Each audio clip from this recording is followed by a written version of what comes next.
angang sa sigi mamangi video da aina website ama he pan bane ngasigi video si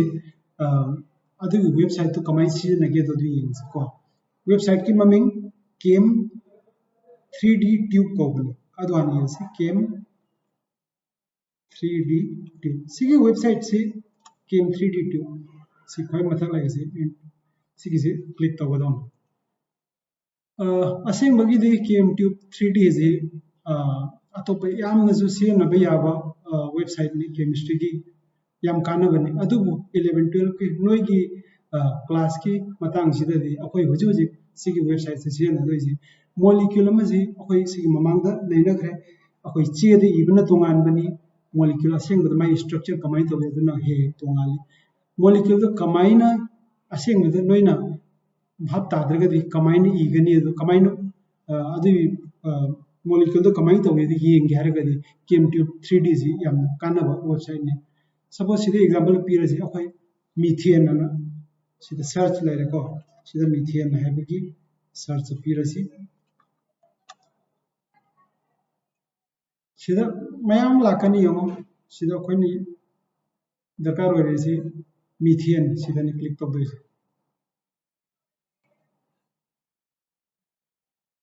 adigi sida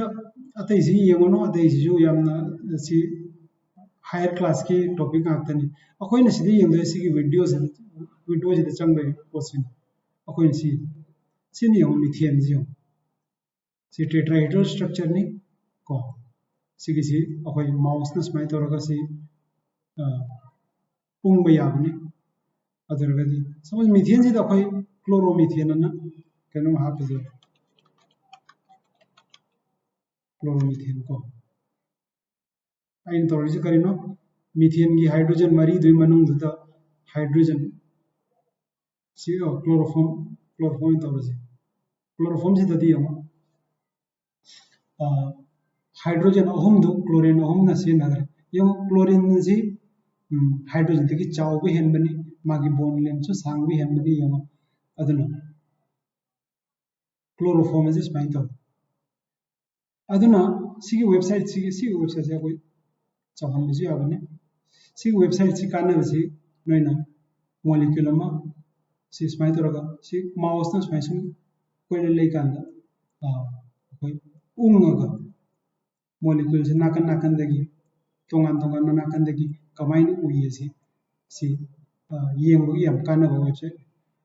okay ethane दा अखोय करी हाय खरे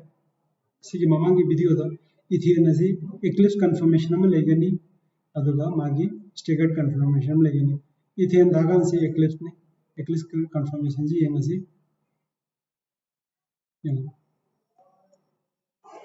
सिगी सिदा C hydrogen गई जी लोइनम की अमगी मतुंग the लेबनी young सिगी जी स्माइना सी खितंग मथक लोम दे यंगगदी सिगी जिनी अखोई source projection अदुगा उंगगा सिगी carbon की through the स्माइ यंगगदी सिने कोई की Neumann projection सिजने Eclipse ने करिगिनो द हाइड्रोजन अमा जे चपचान अमदुगी मतुंग द लई इक्लि सिगना स्टेगर्ड और दि कमाई तोरनी स्टेगर्ड और द सिगी द स्माइ होरनी को